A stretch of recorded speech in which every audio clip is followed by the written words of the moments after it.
Okay, welcome here again. We're here with Carl Coulanges from the Sports Hit List Group, baby. He makes a return. How are we, Oh, Carl? listen, man, I appreciate the invite. I love talking sports. I love talking to you. I think it's a great partnership we're building. So I look forward to this episode and I look forward to more. Let's do it. Awesome, man. Awesome, man. So what we're doing today is top 10 players right now. Right now. This isn't prisoner of the moment type of thing. This is right now top 10 NBA players. Obviously, the playoffs has changed that a little bit. So I've made a list. I sent you something earlier today, but I don't think you would have looked at it too in depth. But here we have a top 10 NBA players right now. And we have them in a tier system just to make it a little bit more even. Okay, cool. I mean, listen, you want to go through them and I can tell you if I agree or disagree. If you want to do it All like right, that, I done, think man. that Let's will go work. through them one by one. Ready? Okay, for Yeah. tier five, I've only got one player for tier five. There's a lot more players that could have been in tier five, and you could say his teammate could have been in tier five. At number five, we have Chris Paul at number 10. Chris Paul, Okay. yeah, top 10. I take it over Booker. I think his game translates better than Booker on any other team. He averages 10 points in the fourth quarters of these playoffs. He just makes his teammates better than nearly more than anyone else in the entire league. So, like, I'm taking the I point mean, guard, Chris but Paul. well, you know what? Let me ask you this. I think, are you basing it off of this past season, right? No, no, he's. No. No, I mean, no. Well, I This isn't mean, like a career type of thing. I'm not judging top 10 careers, but Well, you know what? You know what? I think another player that you could possibly put in there. I mean, he didn't really play. The reason I asked that is you have a Damian Lillard, right? Lillard didn't no. play this year. He Yeah, was so hurt. Lillard, Kawhi Leonard, Kawhi I don't know, Leonard, maybe Paul Zion, George. maybe they're Yeah, not. Paul They're George. just they're Yeah, pushed to the Paul side George for this kind of one. goes. Yeah, Poor okay. George, no, poor George either. He's just injuries. Just it gets a bit too complicated. Okay. So yeah, I can see that fair because Chris Paul is playing at a high level for a person who I believe is 36, right? Yeah, he And is. the fact that he's been able, I think what I love about Chris Paul, and I've been a Chris Paul hater early on in my career, early on in my broadcast career. I'm not even gonna lie to you. When he was on the Clippers and the Clippers couldn't get past the second round, I used to be really hard on Chris Paul. And he went to Houston and he always gets hurt. But as far as a Actually, regular season player, Chris Paul has been able to turn franchises around. I mean, if you remember when he was on the Thunder, he was able to lead them into the playoffs. I think the first round they lost. But this, what he's done with the Suns team, I mean, without him, they didn't. I don't believe they go to the finals last year. And the fact that they're able to have a 60-win season this year, it predicates off the leadership of Chris Paul. Now, it's just unfortunate every time he gets to the postseason, he just doesn't get it done. yeah. Like yeah, he got to the finals last year. Like they lose four in a row, but I think as we're looking at a regular season, they call him the point god. Yeah, Chris Paul does deserve that tier five nod right now. No, for sure, for sure. And I also think that someone like LeBron James maybe even hurt Chris Paul's case of how just incredibly insane his longevity's been throughout his whole career. We're gonna get through these now. So tier four, we got three players for tier four. So we're starting with this one. There isn't any order in the tiers, so I'm going to start with this. Ja Morant. Ja Morant is Ja Morant, young, super athletic. I know we're only a prisoner of the moment right now. He had 47 against Warriors, single-handedly beat the team. He's been simply unbelievable his whole team, but he's on a very, very good deep team. And I just think he needs his bumps. He needs a bit more experience before I can push him more further than this. Tier three or higher, I don't think I can put him right there. Well, I mean, again, I think you said it best, and we all understand the culture of basketball. You understand it. We all watch the same games. It is a prisoner of the moment. I think Ja is really hot right now, and it's nothing to take away from his game. I think he's excellent. None. Sure. And I think again, the prisoner of the moment. Everyone's hopping on that bandwagon. You see a player that you like. He's very relatable. He likes to have fun. He's very explosive. Again, I've had this conversation with a lot of people in the Hitler streets, and even with my cousins. He's kind of what Derrick Rose was when Derrick Rose was first coming up, and he has his MVP year. Very explosive, and I think that's a level for concern. I agree he's at the right tier, but I have to raise a level of concern because can he continue playing like this at the high level without? And that's the reason why Derrick Rose got hurt because he was playing so explosive, and his knees gave out. So. And I would never hope that for Ja. I hope he has the longevity of a career. Well, I'm he's just a so little bit exciting, like so of course. he's so excited, but I just hope he doesn't. It's the same thing with Allen Iverson too. Like Allen Iverson was that little guy who just kept getting beat up because he was driving in and doing too much. I just hope he's not getting ahead of himself. I think he's only 20 years old too. So it's No, like, no, I completely agree with you. He jumps into the ring with no concern. Does this crazy, yeah, I'm gonna decide what I'm gonna do midway through the air type of thing. But Iverson, he had a very unique lifestyle. I mean, he could have a Westbrook type of career. I mean, obviously, I think Morant's he's more aware of he's his role in the team than Westbrook. Maybe he's better understanding of what it has to do to win games. All right, but anyway, we're gonna go to the next one. Ready? So number 4. Oh, sorry. In tier 4, Kevin Durant. Yep. He at one point in time last season, I thought he was the second best player in the league. He was better than Giannis in that series, and I only put it Giannis because of what he did in the finals. He went to a whole new level. But Kevin Durant, I just think, again, not even impressed with the moment right now, but he averaged 3 turnovers a game in that Boston series, 22 points, good efficiency. He wasn't shooting it much. And again, I think he's going to work his way back up. That was part of the most dysfunctional NBA team at least I can remember, that Nets team. yeah. So much dysfunction, so much parity. But he'll work his way up. Well, I think, part of the reason why you lower him, you remember the beginning first half of this season, they were the number 1 seed. Kevin Durant was an MVP candidate until he went down with the knee injury, right? And after the knee injury, it just went completely down. I think he's right at that level. He still plays at a high level, but the fact that he got hurt, which is the reason why you kind of bump him down. But remember, before March, Kevin Durant was an MVP candidate. We were discussing Kevin Durant as winning the MVP. And then towards the end of the one, he got hurt. I think he was out for like 5 to 6 weeks, and then he went back down again. By the time it was already too late to resurrect that team. So, Kevin Durant can still score and still be great. It's just unfortunate. Again, when it comes down to sports, health is wealth. Best ability is availability, and guys get hurt. It literally, brings down their stock value. It's really unfortunate, but that's what it really comes down to. Like some of these, like same thing with LeBron. Is like, when LeBron is on, he's on. But when he gets hurt, he's been hurt the last 3 or 4 years in his LA career. Like the only year he wasn't hurt was the bubble year. He got hurt the first year, got hurt the second year, and then this past season he got hurt as well. So I think injuries really play a big factor in how we rank in terms of tiers. Absolutely. Absolutely. And you just took my segue away, because the next one is LeBron James. LeBron, yeah. I mean, look, I love LeBron James. Again, a bit of the KD factor. I don't. You don't love LeBron? No, I am a Jordan head, but you got to love LeBron James. Listen, it's hard to love LeBron, because LeBron and I have a love-hate relationship, because all those years when my team couldn't get past the playoffs is because of who? LeBron James. Yeah, every single 29 other teams. So yeah, but I mean, we literally ran into this man. And I think the only year we beat him was 2008 before he went to Miami. All those Miami years, 2011, we lost to him. 2012, we lost to him. And then when he went back to Cleveland, we lost to him in 2015. We lost to him in 2017. We lost to him in 2018. So it's like a resounding thing with the fact that when he went to the Western Conference, I was like, okay, my hate kind of takes away, because we don't have to run into him as often as we used to. But we being the Celtics. Right, of course. But I think, of course, LeBron's going to be on a tier. Like, he's the greatest thing since Jordan. There's no taking away from everything he's done in his career. 10 straight finals appearances. I think him playing at a high level this year, passing, Carl Malone for second all time in scoring this season, averaging, I think he averaged 27 for the year on a bad Laker team. You're looking at individually, yes, LeBron was great, but the team wasn't as great. So I think, in that second, I think when you're evaluating the tiers, it's that conversation of, okay, how great are you and how great is your team? So I think we have that conversation about individualism, right? So a player can be great, but then your team sucks. So then how great are you really? My counter to that is, play devil's advocate, is I think I agree with you. I think if we swap LeBron James with some other guys I'm about to start naming, the team's success would be the same or at least higher. My only thing is with LeBron James, okay, horrible season. He messed up with the Westbrook trade. He knows it. The Westbrook signing, the whole Lakers roster is dysfunctional.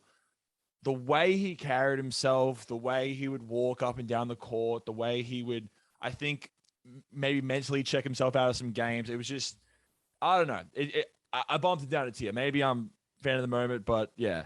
I just give me LeBron James game 7. There's not many more players I'm taking ahead of him, but anyway, we're gonna get. The one more point I'll make to you is it's the same thing with Kevin Durant in terms of injuries. Father Time is undefeated. LeBron's turning 38, and I think his body's starting to like as much as he pays for his body. I think he pays like what $2-3 million to keep his body I saw fresh. that. I'm sure he's making, but I saw that $2 or $3 million. I'm gonna be way more than that. Yeah, you're right. But I mean, I think again, we have to understand Chump like change. 24-year-old LeBron in Miami or in Cleveland is not LeBron now. You know, like again, his Laker tenure, he got one good year. And the only reason why he got that one good year is because he had like 3 months off in the bubble before the season started again. You know, every other Laker year he got hurt. So like the proof is right there. Like there's no denying it. He's getting older. You know, he's not the same. Like as much as he may be averaging 30 a game, he's still not the same LeBron. In my opinion, he can't be the same guy if you're on a team for 4 years and the only year you didn't get hurt is because you had 3 months off. Let's call it what it is. Well, that's what happens. You start as you're old, you start relying on shooting and IQ.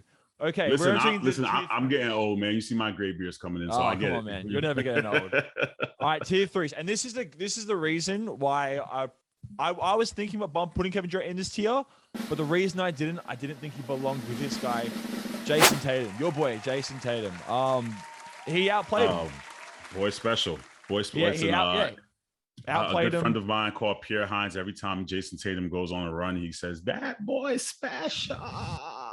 Jason Tatum's real special, man. And, you know, I've had my reservations about really cheering for him. And as early on, he used to turn the ball over a lot. You watch him play and he pivots and the ball bounces off his foot. But just watching him evolve into the player that he is now and seeing the confidence in him, you know, driving the lane, being able to take the step back three, and just he went on a tear in that second half of the NBA season where you were watching Celtic games and you're just like, oh my God, like, you know, it's over the minute he does this.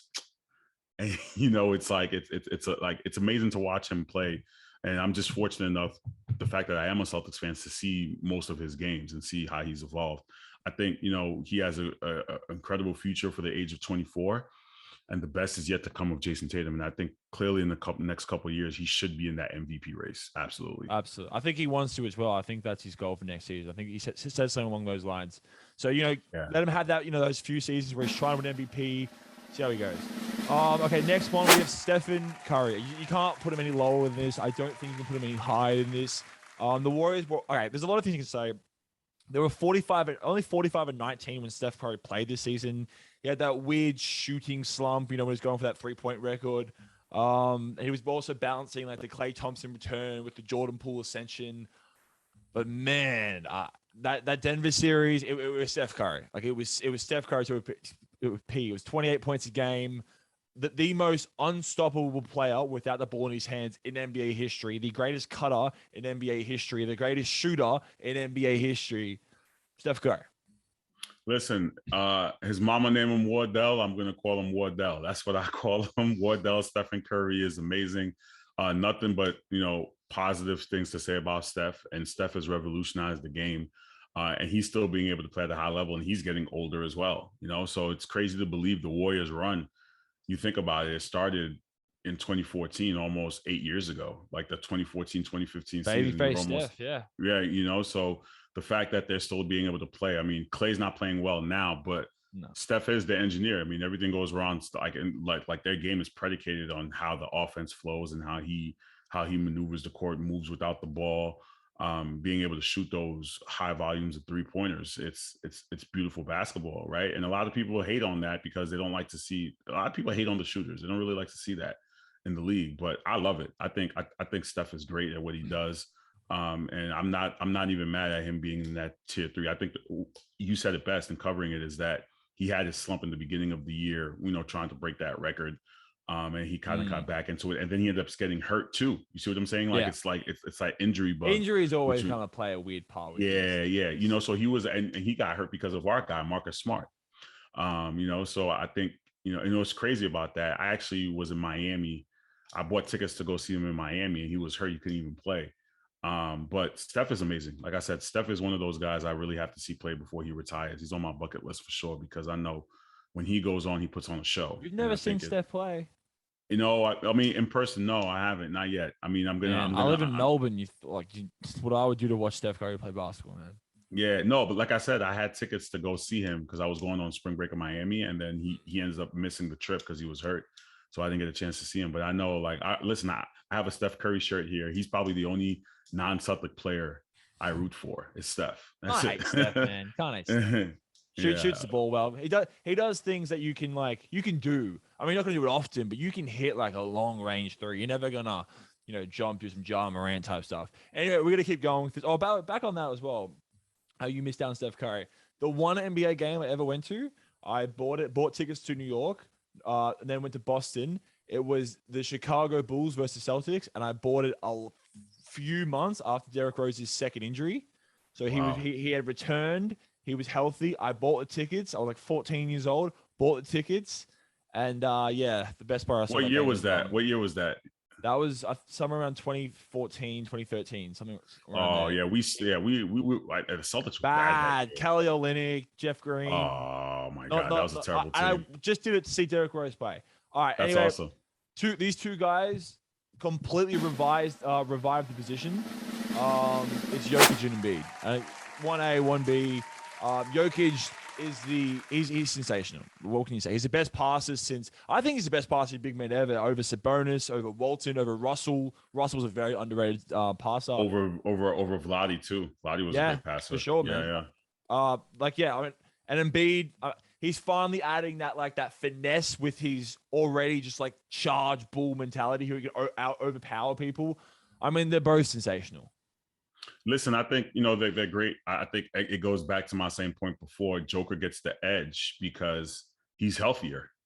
Embiid, this is the first year Embiid is actually, we could see full fruition Embiid because for the majority of the season, he was healthy. And we know what he can do, averaging, 30 and 12, I believe it was. He averaged. For the year, second leading scorers are Will Barton and Aaron Gordon are the second leading scorers, and they nearly had 50 wins this season. Yeah, so I think the fact that Joker, which I believe everyone is saying is going to be the MVP, we're just waiting for days. I just waited for them to announce it now. It's been forever that they're taking. Even though I picked Embiid to win the MVP this year, people are saying it's looking like it's going to be Joker's back to back. I mean, you can't go wrong. I'm happy with it. Yeah, listen. I always like to see a little bit of parity. Giannis won twice. Now you see Joker. I would like to see Embiid win it. Just a little bit of parity and difference in play. But I understand why he would win it, given where he's at. Like I said, I think Joel is great at what he does. The fact that he's listened to Shaq and Chuck consistently critique him and come at him, and he's improved his game. Somebody who used to be his teammate. Yeah, right. So but basically, like they said, for Embiid, it's barbecue chicken, like Shaq would say, right? Like for him to be in the post and like he has basically what Dream has, the low post game. And now and for him, the difference is he has the mid-range three-pointer. Yeah, I was just gonna say that. Yeah.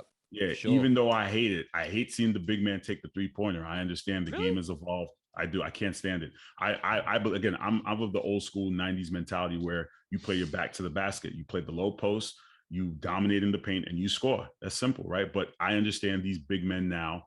They want to shoot. I get it because it's the new game. It's the way they're taught. I don't like when they force it though. Like the early Giannis when he was trying to force 3-pointers and was doing that ugly like lean forward jump shot. That was Yeah. But I get it. Like I said, I think it adds to their game. But I think Embiid is, to me, one of the traditional big men. Like play the low post. Use that dream shake just because you can do it. And I love to see it. So I'm not mad at that tier 2 for sure. Well, that was tier 3. This is tier 2. One guy by himself. Not many people are going to agree with this. I'm a bit of a fanboy with this guy. It's Luka. It's Luka magic. There are so many flaws. I understand everything. Like, okay, he comes to the season, he's a bit overweight, maybe doesn't really care that much. I don't think he's mastered the balance yet of like delegating to his teammates and taking over the game, but I don't think he has the resources for that either. Look, it took Kawhi Leonard and Paul George with Marcus Morris having a few good games, 7 games to stop Luka. And this is the thing. That Clippers team, I think they were a very good chance to win the NBA Finals. They get injured in the second round. Kawhi Leonard gets injured in the second round, and they lose to the Phoenix Suns in 6 games. So the Phoenix Suns, they beat them in 6, and they beat Dallas in 7. And it's just Luka. Like I love Brunson right now. Hardaway was great last season. He shoots a lot. It's very Luka centric. And yeah, his defense. The only reason also I have him over Steph Curry is I think he has more spots on the floor where he can dominate. The better driving game, better fadeaway game. Luka Magic. No one's gonna like that take. I don't, honestly. And again, I'm still trying to see, is your list based off of this year or is it based off of career-wise? Because career-wise, Luka's not there. Look, you're saying based off the playoffs right now? Like, it's an 80 20. Regular season this year. Yeah. I mean, I get the I'm Luka not basing pick, for the future. No. I'm this high on Luka right now. Listen, I'm saying I think he belongs in, like, what makes him different than Tatum. And we saw Tatum do the same thing. What makes him different than Embiid? I think they all Great belong teammates. in that. Great teammates. Yeah, that's fair. But I think Brown, dominated game 2. But let me make an argument for you, right? Embiid had to deal with not playing with Ben Simmons until he got James Harden, and he was carrying the team all season. Yeah, it was phenomenal. You see what I'm saying? So like, to me, that doesn't, like, I don't see where Luka's been doing it, I guess, by himself, and Embiid did it by himself too. So I think I get it. You love him. I'm not going to take that away from you, but I don't know if I would put him personally in that second tier, because as great as he is, the team is down. Like, you're talking about playoffs now, they're down 0-2. So how much more can he carry? Like, he's going to win and he's going to play great. Very good. He's going to need, and they are targeting Luka on defense as well. Right, and he needs a Batman. And I don't think defensively Luka is a threat. I don't think I think that, like, the defensive rating or the plus minus when he's on the bench, for teams, I can't give him that. Like I said, I'm an offense guy, man. That's the reason why. That's the whole reason, by the way, when Ja was out, the team was winning more games because defensively they actually were better without Ja. Like, right. Offense over defense, man. Yeah, but I get it though, because people have that debate. You need to put the ball in the basket, and that's the offensive side of the game, which I understand. But for me, like I said, I love a good defensive. Like, defense wins, and when the defense is playing and you're getting blocks and you're setting screens and or not screens, and you're setting your defense, or you're playing zone or whatever you decide to play, your man-to-man coverage, and you have players covering, defense wins championships, and we know that. That's what I say. I mean, you look at those guys in tier 3, though. Obviously, Embiid's excellent defender. Jokic is pretty good. Tatum obviously showcased something else. Steph Curry is Steph Curry that much better? He's probably a bit smart to help defender. He's not the greatest defender. No, I don't. I think Steph Curry's an underrated defender. I have him over Westbrook as a defender. I think he's a good team, and I think, look, defense. It's you mentioned Embiid before. What did Embiid do that Jokic didn't? Embiid was way more consistent this year, way more conditioned. But who are you taking for a playoffs? One game, 7th game in the series. Who am I taking? I'm taking Luka over Embiid. Yes, because of health. That's the only reason. No. Luka's a little bit healthy. Embiid's healthy. Everything's great. His eyes working fine. His thumb's working fine.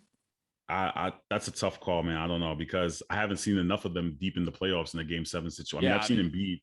Yeah, I've seen Embiid, and he lost in one. I think the Toronto one he lost.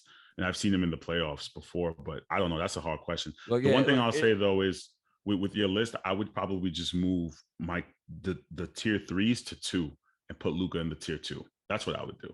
But that's just, again, your list is yours. Yeah. If I was making this list, I would take pushing Steph, the tier. Joker. Oh yeah, and then coming down. Right.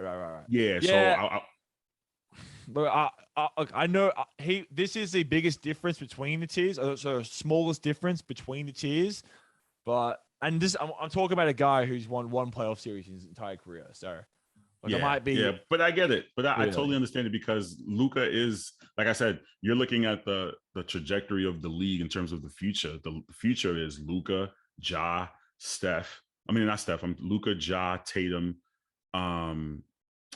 Trey Young. Donovan Mitchell. Like, you put all those are the future of, like, Devin Booker. They're all the future of the face of the league, I think.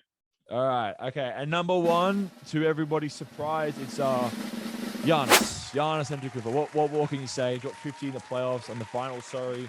I was talking about with Luka, what he doesn't get. I think Giannis is just completely mastered. When do I take over? When do I let my teammates take over? I don't think he cares at all about the MVP award. He's just trying to win games. I also think that he's been on a bit of cruise control these entire playoffs.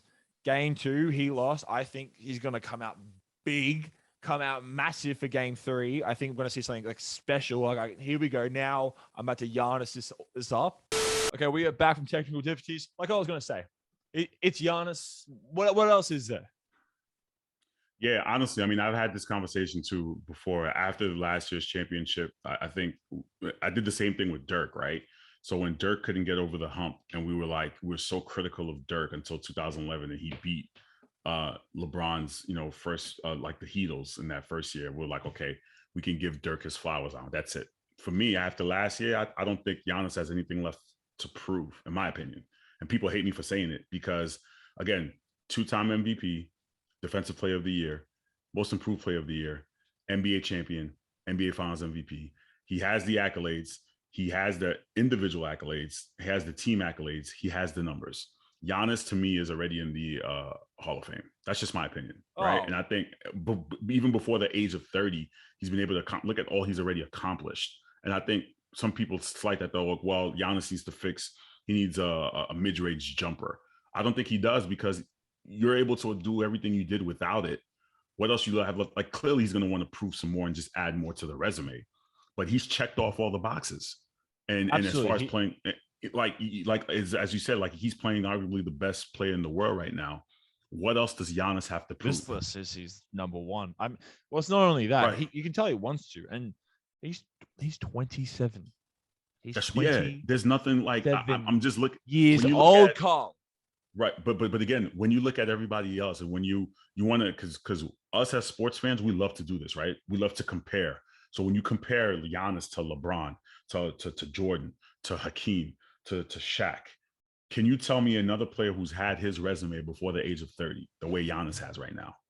It's very hard to find. What, these big guys? No, I'm talking about just the names, like not even just big guys, but just anyone in NBA history.